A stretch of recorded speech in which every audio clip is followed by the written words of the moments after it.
सुबह के वक्त शिमला की हसीन वादियों का नज़ारा बहुत ही मनमोहक था। आरव और पिया अपनी कार से घर की तरफ जा रहे थे। पिया खिड़की खोलकर इस खुशनुमा मौसम का मज़ा उठा रही थी और कल रात जो आरव ने उसके लिए किया वो सोचकर काफ़ी खुश थी। आरव भी खुश था पर उसे राज की फिक्र हो रही थी। वो अपने मन से उसकी बात निकाल नहीं पा रहा था। ऊपर से राज उसका फ़ोन भी नहीं उठा रहा था। आरव के दिमाग में बार बार ये सवाल आ रहा था कि आखिर क्या हुआ होगा राज और नेहा के बीच। अपने मन को थोड़ा सा हल्का करने के लिए उसने रेडियो ऑन कर दिया। रेडियो पर बहुत ही प्यारा सा रोमांटिक गाना बज रहा था। तू मेरा कोई ना होके भी कुछ लागे। पिया को भी ये गाना पसंद था, पर आज जब पिया गाने के बोल सुनती है तो उसे लग रहा था जैसे ये गाना उसके लिए ही बना है। वो मुस्कुराते हुए आरव के बारे में सोचने लगती हैं।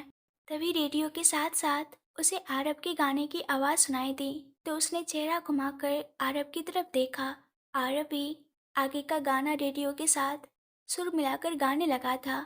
गाने के बोल थे, सवेरे का मेरे तू सूरज लागे, तू मेरा कोई ना होके भी कुछ लागे, अपना बना ले पिया। आरव को ये लाइन इतना मदहोश होकर गाता देख पिया को हंसी आ जाती है। तो आरव गाना गाते हुए ही उसकी तरफ देखता है और कंफ्यूज वाला लुक देता है। तो पिया अपनी हंसी रोक देती है और फिर आरव को भी ध्यान आता है कि वो क्या गा रहा है। भले ही ये सिर्फ एक गाना था, पर इस वक्त तो असली की पिया उसके बाजू में बैठी हुई थी और वो पागलों की तरह गा रहा था। आरव ने तुरंत गाना बंद कर दिया। उसे बहुत शर्मिंदगी महसूस होने लगी, लेकिन पिया को अभी भी हंसी आ रही थी। जब पिया ने देखा कि आरव शर्मिंदा हो रहा है तो उसने माहौल को हल्का करने के लिए मजाक में हंसते हुए कहा, मुझे नहीं पता था मिस्टर खरोस कि आप मुझे अपना बनाने के लिए इतने बेताब हैं। उसकी बात सुनकर आरव हड़बड़ा जाता है और एक्सप्लेन करने की कोशिश करता है, पर कर नहीं पाता। क्या नहीं, ऐसा नहीं है, मैं वो बस गाना, आई एम सो सॉरी पिया, मेरा ध्यान ही नहीं रहा कि गाना तुम्हारे नाम से मैच होता है। लेकिन पिया तो आरव को चिढ़ाने के मूड में थी। अरे अरे, अब इतना भी झूठ मत बोलिए, मान जाइए कि वही सच है, आप मुझे अपना बनाना चाहते हैं। तुम ना एक नंबर की पागल हो। आरव जानता था कि पिया से बहस करने का कोई मतलब नहीं है। आखिर में पिया ही जीतेगी, पर पिया छोड़ने वाली नहीं थी। अच्छा, मैं पागल, फिर आप एक पागल लड़की को अपना क्यों बनाना चाहते हो? पिया आरव को ज्यादा चिढ़ाने के लिए शर्माने का नाटक कर रही थी। अब आरव सब समझ रहा था कि ये सब जानबूझकर उसे परेशान करने के लिए हो रहा है। तो अब उसने भी कुछ सोचा और कार को साइड में ले जाकर एकदम से ब्रेक मार दी। पिया पहले तो चौंक गई, पर फिर आरव की तरफ देखकर पूछा, क्या हुआ? इतनी ज्यादा बेताबी ठीक नहीं है मिस्टर खरूस। आरव ने अपनी सीट बेल्ट खोला और पिया की तरफ मुड़कर बैठ गया और अपनी मदोस आवाज में पिया को कहने लगा, अब जब तुम्हें पता चल ही गया है तो मैं भी कुछ छुपाना नहीं चाहता।" आरव का एकदम से बदला हुआ रूप देखकर पिया चौंक जाती है और हड़बड़ाते हुए कहती है, क्या छुपाना नहीं चाहते? आप ये क्या कर रहे हो? आरव अब बोलते बोलते उसके करीब आने लगा था। यही जो तुमने अभी अभी सुना, मैं सच में तुम्हें अपना बनाना चाहता हूँ। तुमने सच कहा, मैं बहुत बेताब हूँ और अब मुझसे और कंट्रोल नहीं होगा। ओ स्वीटहार्ट, तुम समझ रही हो ना मैं क्या कहना चाह रहा हूँ? आरव ने पिया को आंख मारते हुए कहा। लेकिन आरव की बात सुनकर पिया की दोनों आंखें बड़ी हो गई। वो अच्छे से समझ गई थी कि वो क्या कहना चाह रहा है। कुछ भी। क्या मजाक मत करो आप, मुझे घर जाना है अभी। प्लीज आप जल्दी से घर चलिए। नहीं, मैंने कहा ना, मुझसे अब और कंट्रोल नहीं होगा। बाहर मौसम भी कितना रोमांटिक है। ऐसे मौसम में यहाँ कार के अंदर मेरे बगल में बैठी हुई इतनी हॉट लड़की को मैं और इग्नोर नहीं कर सकता। इतना बोलते हुए आरव पिया के चेहरे के एकदम पास आ जाता है। आरव की मदोस भरी आवाज़ और नशीली आंखें इस वक्त पिया को बेचैन कर रही थी, पर पिया अच्छे से जानती थी कि आरव ये सब उसे परेशान करने के लिए कर रहा है।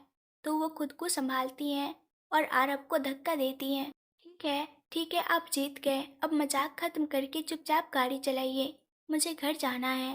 पिया को इतना घबराया देखकर आरव जोर जोर से हंसने लगा और वापस अपनी सीट पर ठीक तरह से बैठ गया। उसने कार वापस स्टार्ट करी और फिर पिया को चिढ़ाने लगा। क्यों मिस रैबिट, क्या हुआ?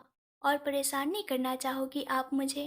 पिया ने आरव की बात का कोई जवाब नहीं दिया, वो मुंह फुलाकर बैठ गई। तो आरव फिर से हंसने लगा। अब समझ में आया ना, आरव कपूर से पंगा कितना भारी पड़ सकता है। आरव को इतना ज्यादा हंसते देख अब पिया चिढ़ने लगी थी।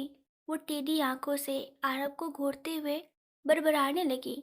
आपको तो मैं देख लूंगी। आरव ने उसे अपनी तरफ घूरते हुए नोटिस किया। अब इतना भी मत घूरो यार, नजर लग जाएगी। वैसे मुझे जान से मारने की प्लानिंग कर रही हो क्या? नहीं, इतना आसान काम मैं नहीं करती। क्या कहा? क्यों बताऊँ? दोनों के ऐसे ही नोक-झोंक में घर आ गया और फाइनली दोनों ने अपनी बहस को ब्रेक दिया और गाड़ी से उतरकर घर के अंदर गए। इस वक्त सुबह के 7 बज रहे थे, तो घर में इतनी चहल-पहल नहीं थी, इसलिए दोनों ही ऊपर अपने कमरे में चले गए। 1 घंटे बाद अच्छे से फ्रेश होकर आरव राज के कमरे की तरफ जाता है, उससे बात करने के लिए। तभी उसे रास्ते में साक्षी मिलती है। भाई, आप कब आए? और अच्छा हुआ जो आप आ गए। राज भाई और नेहा दीदी के बीच बहुत बड़ी प्रॉब्लम हो गई है भाई। क्या हुआ है? तुझे सब पता है? हाँ भाई, सब पता है, पर आप पहले मेरी बात सुनो। और फिर साक्षी कल रात आरव और पिया के जाने के बाद जो कुछ भी हुआ था पार्टी में, वो सब बता देती हैं।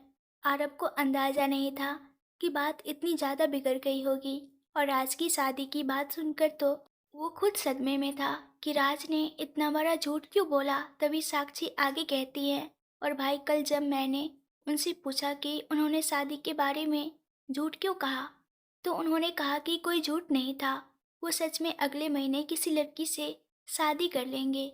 साक्षी की बात सुनकर आरव और ज़्यादा परेशान हो गया राज को लेकर। ये गुस्से में राज क्या उल्टे सीधे फैसले ले रहा है।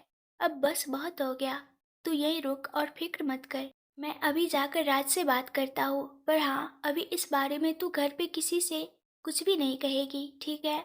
साक्षी हाँ में सर हिलाती है और आरव जल्दी जल्दी में राज के कमरे की तरफ जाता है।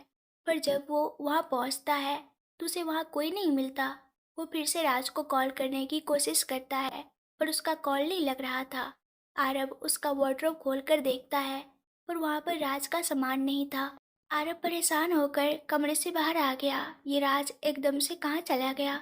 कुछ बताया भी नहीं, कहाँ जा रहा है, क्यों जा रहा है, अब कैसे कांटेक्ट करूँ उससे? फोन भी नहीं लग रहा यार। आरव बार बार राज को फोन करने की कोशिश कर रहा था, पर उसका फोन ही नहीं लग रहा था। आरव ने नेहा को भी कॉल लगाने की कोशिश की, पर नेहा भी फोन नहीं उठा रही थी।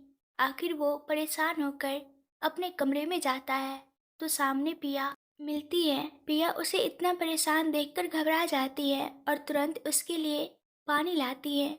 आरव एक ही घूंट में सारा पानी पी जाता है, और जब वो थोड़ा रिलैक्स होता है तो पिया उससे पूछती है कि क्या हुआ है। तो आरव उसे सारी बात बता देता है, और सारी बात सुनकर पिया भी बहुत परेशान हो जाती है।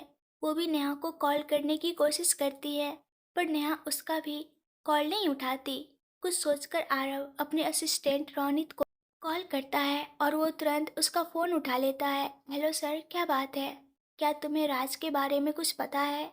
क्या उसने तुमसे कहा था कहीं जाने के बारे में?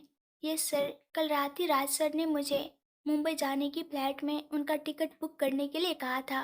मैंने पूछा भी कि वो अकेले क्यों आ रहे हैं, पर उन्होंने कुछ नहीं बताया। उनकी फ्लाइट आज सुबह की ही थी, और अब तक तो वो शायद मुंबई पहुंच गए होंगे। आरव बोला, ओह, तो वो वापस घर चला गया? हाँ सर, क्या हुआ है? राज सर भी काफ़ी गुस्से में लग रहे थे। कुछ नहीं, अगर वो मुंबई आ गया है तो ऑफिस ज़रूर आएगा। जैसे ही वो ऑफिस आए मुझे तुरंत फ़ोन करना। Okay sir. आरव फ़ोन रख देता है और पिया को बताता है कि राज वापस मुंबई चला गया है। राज सेफ है, ये जानकर दोनों की जान में जान आई थी, पर अभी भी परेशानी खत्म नहीं हुई थी। पिया बोली, शायद हमें नेहा के घर जाकर उससे बात करनी चाहिए, पर क्या कहेंगे उससे? राज ने साफ मना किया है उसे उसके पापा के बारे में कुछ भी बताने से। पर सच को कब तक छुपाओगे आप? कभी न कभी तो सारा सच सामने आना ही है ना, और आप देख रहे हैं ना, इन सब में ना ही नेहा की गलती है, ना ही राज की, पर फिर भी दोनों भुगत रहे हैं। इससे पहले कि कुछ और बुरा हो जाए, हमें एक बार चलकर नेहा से बात करनी चाहिए। शायद तुम सही कह रही हो, मैं अपने भाई को अच्छे से जानता हूँ। वो सारी जिंदगी दर्द सह लेगा पर नेहा को सच्चाई कभी नहीं बताएगा। मुझे भी अब तक वो सही लग रहा था। सोचा था कि दोनों कुछ वक्त में एक दूसरे को भूलकर अपनी नई जिंदगी में आगे बढ़ जाएंगे, पर ऐसा कुछ नहीं हुआ। इतने सालों बाद भी दोनों एक दूसरे से बेइंतहा प्यार करते हैं, और अपने प्यार से बिछड़ने का दर्द मैं अच्छी तरह समझता हूँ। पिया बोली, प्यार सबकी किस्मत में नहीं होता, पर अगर हमारी किस्मत में है तो हमें आखिरी सांस तक अपने प्यार के लिए लड़ना चाहिए। हमें ये बात उन दोनों को समझानी होगी। आरब कुछ देर सोचता है और फिर पिया से कहता है, तुम प्यार के बारे में इतना सब कैसे जानती हो? उसके जवाब में पिया मुस्कुराती हैं और अपने मन में कहती हैं, क्योंकि प्यार तो मैंने भी किया है आपसे, पर शायद कभी बता नहीं पाऊंगी। उसे ऐसे मुस्कुराता देख आरव उसके सामने चुटकी बजाता है और कहता है, ओ हेलो, कहाँ खो गई? यही तो हूँ। तो तुमने जवाब नहीं दिया, तुम्हारा कोई बॉयफ्रेंड रहा था क्या? जी नहीं, मेरा ना एक पति रहा है, मतलब अभी भी है। अब आप ज़्यादा सवाल मत करो और जल्दी चलो, हम नेहा के पास जाते हैं। पिया और आरव नेहा से मिलने की बात तय करके नीचे जाने लगते हैं। तभी राधा जी पिया को एक काम से बुलाती हैं, तो आरव बोला, तुम जाकर आओ, मैं बाहर गाड़ी के पास तुम्हारा वेट करूंगा। पिया ने हाँ में सर हिलाया और वहां से चली जाती हैं। आरव जब नीचे हॉल में आता है तो उसकी नज़र दरवाजे से अंदर आ रहे मिस्टर राठौर के ऊपर जाती है। उन्हें देखकर आरव को फिर से वो दिन याद आ जाता है जब मिस्टर राठौर ने राज की बेइज्जती की थी, पर वो अभी उनसे कोई बात नहीं करना चाहता था, इसलिए उन्हें इग्नोर कर देता है। पर जब मिस्टर राठौर उसे देखते हैं तो आरव के पास जाते हैं और उससे राज के बारे में पूछते हैं, कैसे हो आरव? क्या तुम प्लीज मुझे बता सकते हो कि राज कहाँ है? मिस्टर राठौर के मुंह से राज के बारे में सुनकर पहले तो आरव चौंक गया, पर फिर उसे गुस्सा आने लगा। अब आप क्यों मिलना चाहते हो उससे? और कुछ सुनाना बाकी रह गया था क्या? मिस्टर राठौर बोले, नहीं, मैं यहाँ किसी को कुछ भी सुनाने नहीं आया हूँ, मुझे बस राज से मिलना है, मुझे कुछ बात करनी है उससे। क्या बात करना चाहते हैं आप? मुझे राज से माफ़ी मांगनी है। उनकी बात सुनकर आरव हैरान हो गया कि एकदम से इन्हें क्या हो गया। तभी वहाँ पिया भी आ जाती हैं, पर मिस्टर राठौर और आरव को बात करता देख वो बीच में कुछ नहीं बोलती। फिर मिस्टर राठौर आगे कहते हैं, मुझसे बहुत बड़ी गलती हो गई। मैं अपनी ही बेटी को समझ नहीं पाया और उसकी सारी खुशियाँ छीन ली। मुझसे अब उसका दर्द बर्दाश्त नहीं हो रहा। प्लीज मुझे राज से मिलने दो। आरव बोला, राज यहाँ नहीं है, वो वापस मुंबई चला गया। क्या? नहीं, मुझे उससे बात करनी है। अंकल प्लीज आप शांत हो जाइए और पूरी बात बताइए कि क्या हुआ है। अब तक घर के बाकी लोग भी वहाँ आ जाते हैं और कंफ्यूजन से एक दूसरे की तरफ देखते हैं कि यहाँ क्या चल रहा है। मिस्टर राठौर बोले, कल रात जब नेहा घर आई तो बहुत दुखी लग रही थी। उसने किसी से कोई बात नहीं की और सीधा अपने कमरे में चली गई। जब हमने वहां जाकर देखा तो वह बहुत रो रही थी और अपने कमरे की चीजें इधर उधर फेंक रही थी। हम दौड़कर उसके पास गए और उसे पूछा कि क्या हुआ है। उसने कुछ नहीं बताया, पर वह रोते हुए सीधा मेरे गले लग गई और रोते हुए कहने लगी, वह मुझे फिर से छोड़कर चला गया पापा। वो मुझे हमेशा के लिए छोड़कर चला गया। मैंने उसे हमेशा के लिए खो दिया। अब मैं कैसे जीऊँगी? जब हमने उससे पूरी बात पूछी तो उसने बताया कल रात जो हुआ वह सब, और उसने यह भी बताया कि अगले महीने रात शादी कर रहा है। अविनाश जी और राधा जी एक साथ बोले, क्या शादी? दादी जी बोली, और वह भी अगले महीने ही।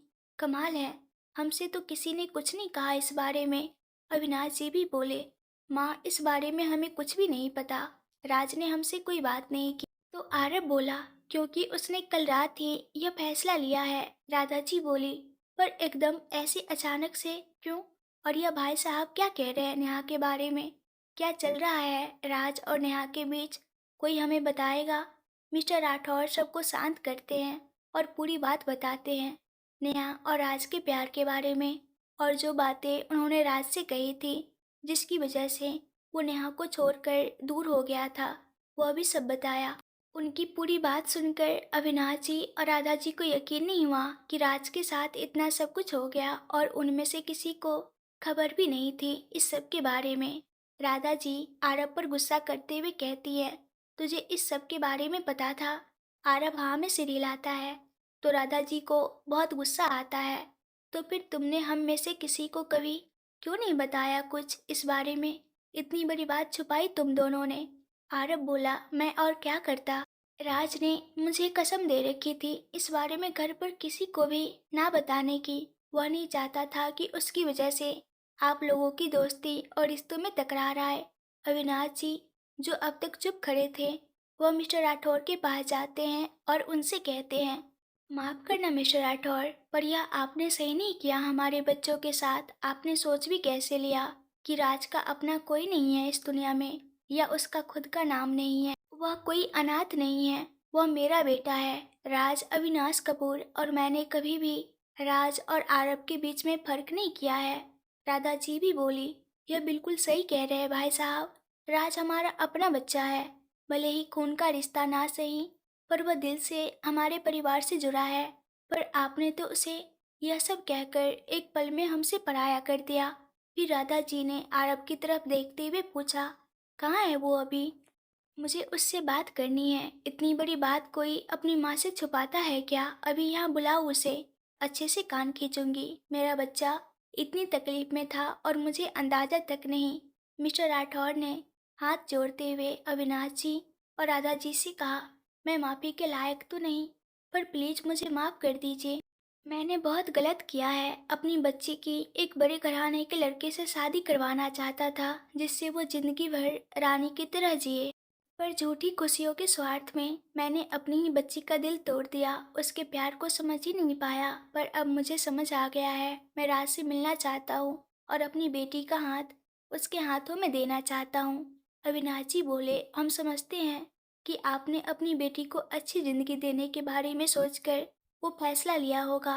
हर बाप अपनी बेटी की खुशियाँ चाहता है, इसलिए हम आपसे नाराज नहीं हैं।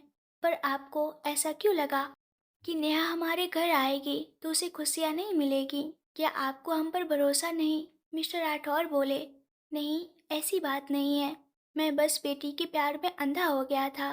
तभी आरव कहता है, आप शायद नहीं जानते, पर मैं अपने भाई से बहुत प्यार करता हूँ, और हमारी जितनी भी जायदाद है उन सब पर राज का भी उतना ही हक बनता है जितना मेरा है। नेहा यहाँ कभी दुखी नहीं हो सकती। अविनाश जी बोले, आरव बिल्कुल सही कह रहा है। हमने राज को कभी पराया नहीं समझा। अगर आप नेहा की शादी राज से करवाएंगे तो वो कपूर खानदान की बहू कहलाएगी। उसका इस घर पर उतना ही हक रहेगा जितना हमारी बहू पिया का है। राधा जी बोली, राज है कहाँ? मैंने सुबह से देखा नहीं उसे। आरव बोला, वो मुंबई चला गया माँ। आरव की बात सुनकर सब लोग परेशान हो जाते हैं। तभी आरव कुछ सोचकर मिस्टर राठौर से पूछता है, अब तक तो आप राज को बिल्कुल पसंद नहीं करते थे, तो फिर अब ऐसा क्या हो गया जो आप उससे माफ़ी मांगने चले आए? मिस्टर राठौर बोले, गलती का एहसास जब 4 साल पहले राज ने नेहा को मिलने बुलाया था और हमेशा के लिए उसे छोड़कर चला गया था।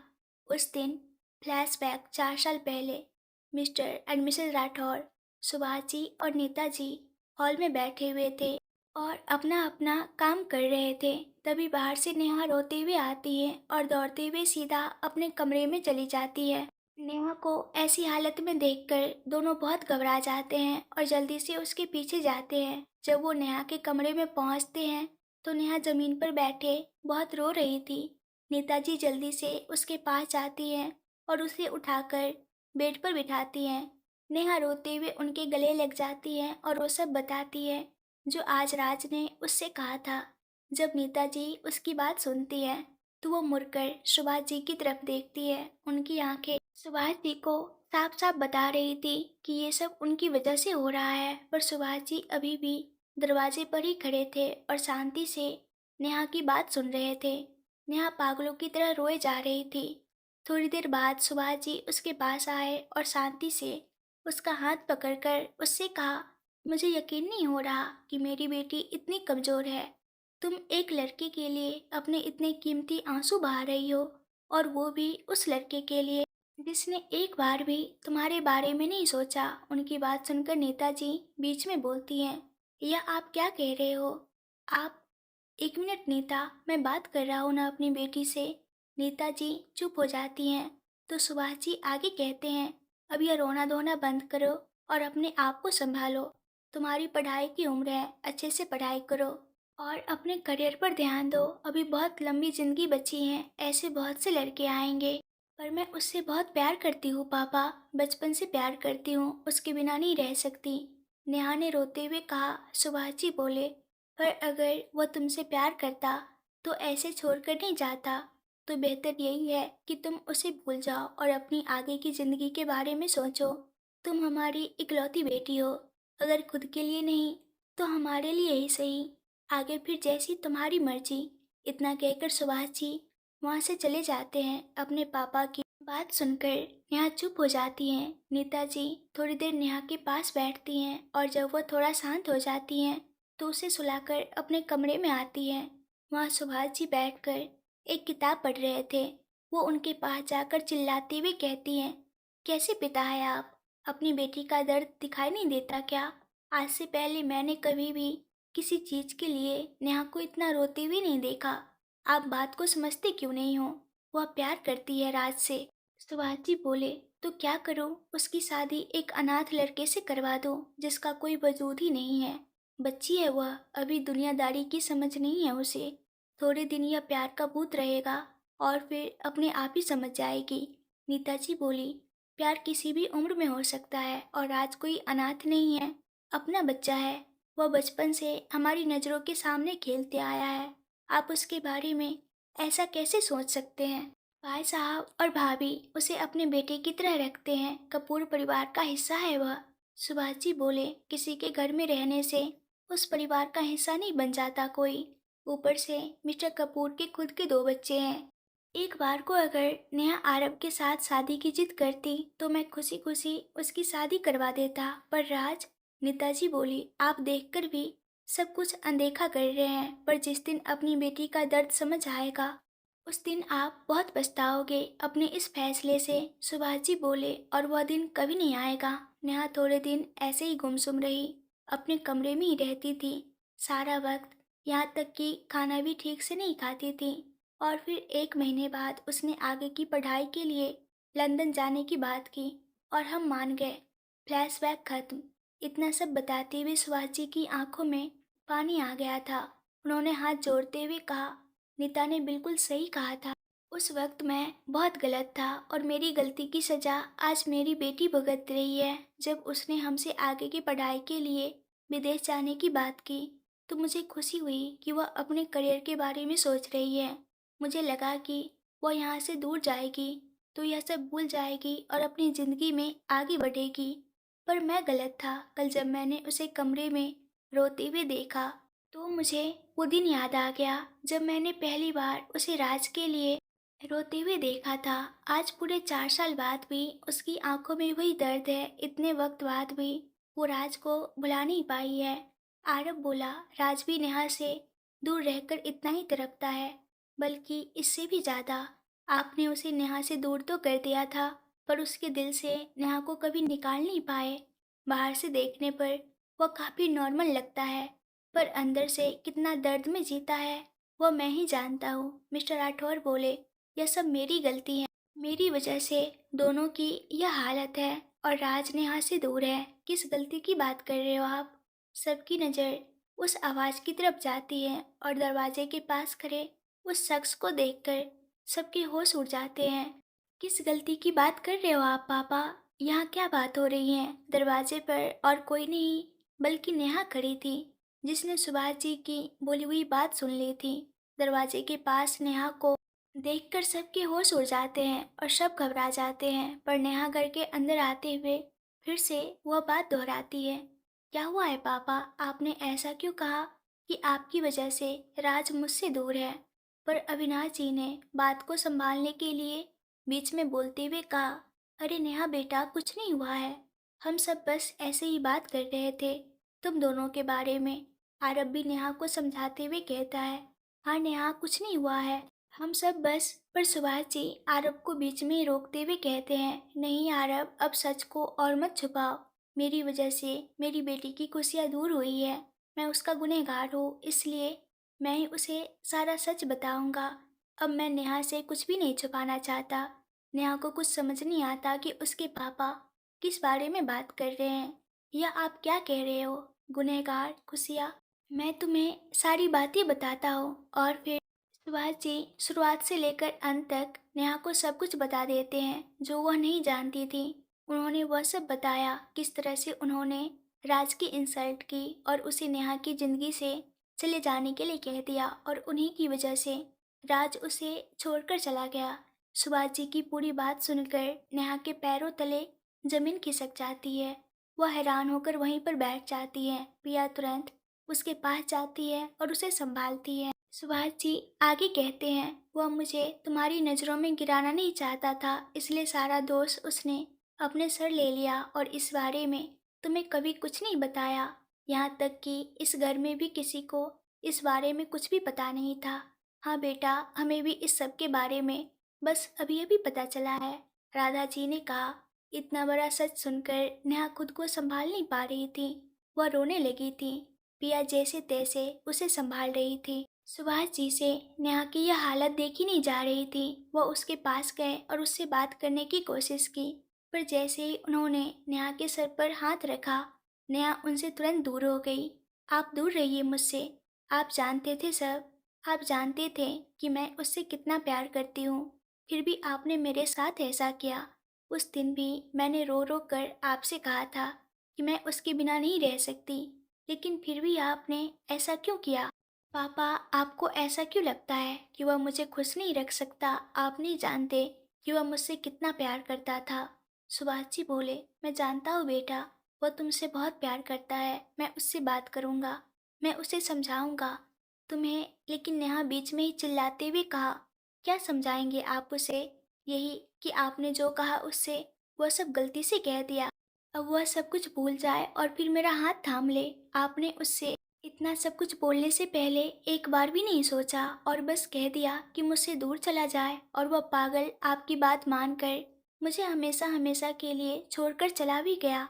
मेरा दिल भले ही राज ने तोड़ा हो, पर मेरा दिल टूटने की वजह आप हो, सिर्फ आप। मैं आपसे कभी बात नहीं करूँगी, मैं यह बात कभी नहीं भूल सकती। नेहा की बातें सुनकर शिवाजी की आंखों में आंसू आ गए। आज वह अपनी बेटी की नज़रों में गिर गए थे। उन्हें बहुत दुख हो रहा था, फिर भी उन्होंने सबके सामने हाथ जोड़ते हुए कहा, मुझे माफ़ कर दो बच्चा। मैं जानता हूँ कि मुझसे गलती हो गई, पर अब मैं समझ गया हूँ और मैं यहाँ राज से माफ़ी मांगने के लिए ही आया था। लेकिन पिया ने उन्हें ऐसे हाथ जोड़ने से मना किया। यह आप क्या कर रहे हैं अंकल? आप हमारे बड़े हो, बड़े लोग बच्चों के सामने हाथ जोड़े, वो अच्छा नहीं लगता। फिर उसने नेहा को समझाया, मेरी बात सुनो। मैं जानती हूँ कि मेरा यहाँ बोलना ठीक नहीं, पर मैं तुम्हें एक दोस्त के नाते समझाना चाहती हूँ। माना कि अंकल ने जो किया वह गलत था, पर उसके पीछे उनका इरादा गलत नहीं था। वह बस तुम्हारे बारे में सोच रहे थे, तुम्हारी खुशियों के बारे में, तुम्हारी आगे की ज़िंदगी अच्छी सी रहे उस बारे में। वह पिता है तुम्हारे, उनका हक बनता है तुम्हारी फिक्र करना। माना कि उनसे गलती हो गई, पर इसका यह मतलब तो नहीं कि तुम उनसे इस तरह से बात करो और उन पर गुस्सा करो। वह पापा है तुम्हारे, प्लीज शांत हो जाओ। पिया की बात सुनकर नेहा थोड़ा शांत हुई थी, मगर उसने पिया की बात का कोई जवाब नहीं दिया। तो पिया ने अपनी बात जारी रखी, तुम यह सोच रही हो कि तुम्हारे पापा ने तुम्हें राज से दूर कर दिया, पर तुम यह भी तो देखो कि आज जब उन्होंने तुम्हारी आंखों में फिर से आंसू देखे, तो तुम्हें इतना तड़पते हुए देखा, तो उन्हें अपनी गलती का एहसास हुआ। उन्हें पछतावा हो रहा है और वह बिना देर किए राज से माफ़ी मांगने के लिए यहाँ आ गए। वह सब कुछ ठीक करने की एक कोशिश करने के लिए यहाँ आए हैं। क्या यह इनका अपनी बेटी के लिए प्यार नहीं है? वह तुम्हारी खुशियों के लिए किसी के आगे हाथ जोड़कर माफ़ी मांग सकते हैं, तो क्या तुम अपना गुस्सा भुलाकर उन्हें माफ़ नहीं कर सकती?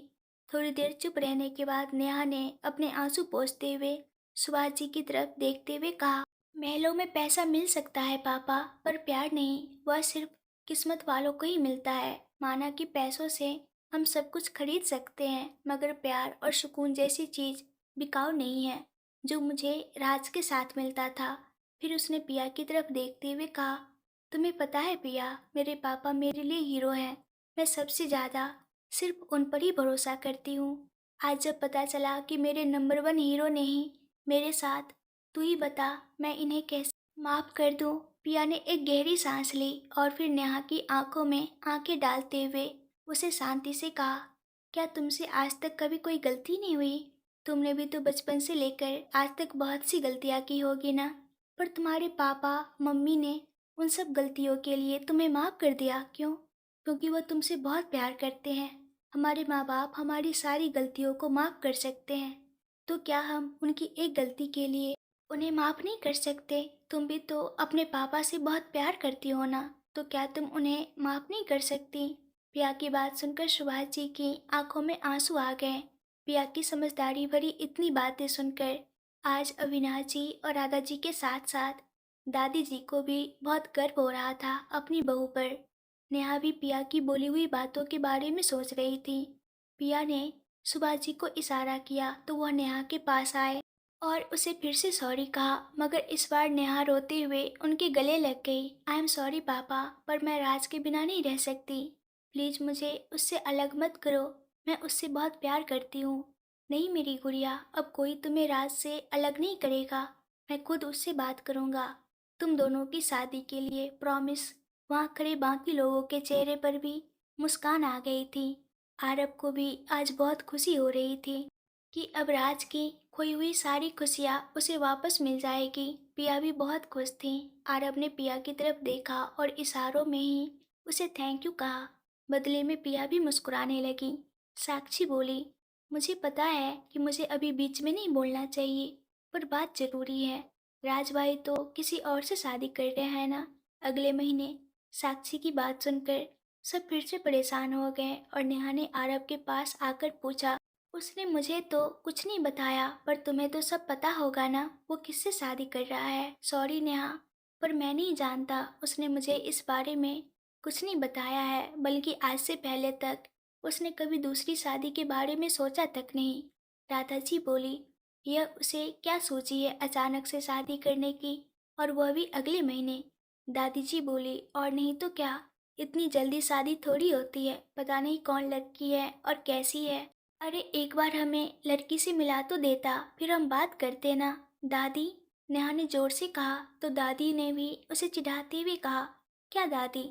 वह तो मैंने इसलिए कहा क्योंकि तुम्हारा कोई भरोसा नहीं है ना, कहीं फिर से अपना बैग उठाकर लंदन चली गई तो मेरा राज तो बेचारा कुंवारा ही मर जाएगा ना। दादी जी की बात सुनकर सबको हंसी आ गई। राधा जी ने भी उनका साथ दिया। बात तो आपकी एकदम सही है माँ, फिर तो हमें दूसरी लड़की से ही बात चलानी होगी। आंटी आप भी। नेहा ने बच्चों जैसा मुंह बना लिया था। सब उसकी शक्ल देखकर जोर जोर से हंसने लगे। तो अविनाश जी नेहा के पास आए और सबको डांटते हुए कहा, बस बस, अब कोई हमारी बच्ची को तंग नहीं करेगा, और कोई अब जल्दी से राज को फोन लगाओ और यह खुशखबरी दो। आरब राज को फोन करने ही जा रहा था कि नेहा ने उसे रोकते हुए कहा, नहीं, उसे अभी कोई कुछ नहीं बताएगा। इतने सालों उसने मुझे बहुत परेशान किया है, बहुत तड़पाया है। मैं उसे छोड़ूंगी नहीं। उसे बहुत शौक है न शादी करने का, और वह भी एक महीने में। तो होने दो उसकी शादी। तो आरब बोला, यह तुम क्या कह रही हो नेहा? तुम सब कुछ जानने के बाद भी उससे गुस्सा हो क्या? गुस्सा नहीं हूँ, नाराज हूँ। सुभाष जी बोले, तो अब क्या करने का इरादा है तुम्हारा? नेहा ने कुछ सोचा और फिर सबको अपना प्लान बताया। पहले तो सब उसका प्लान सुनकर हैरान हो गए, मगर फिर सबको हंसी आ गई। अविनाश जी बोले, काफी मजेदार आइडिया है तुम्हारा। राधा जी भी बोली, हाँ, काफी अच्छा सबक मिलने वाला है उसे। तो नेहा बोली, ठीक है, तो यह तय रहा, आप सब 2 दिन बाद मुंबई वापस जा रहे हो। सबने हाँ में सर हिलाया और आरब जाने का इंतजाम करने लगा। नेहा ऐसा भी क्या करने वाली है राज के साथ? क्या वह उसकी शादी किसी और के साथ होने देगी? और क्या राज सुभाष जी को माफ कर पाएगा? इन दोनों का तो पता नहीं, पर आरव और पिया के बीच कम हो रही दूरियों को किसी की नज़र लगने वाली थी। दोनों की जिंदगी मुश्किल होने वाली थी।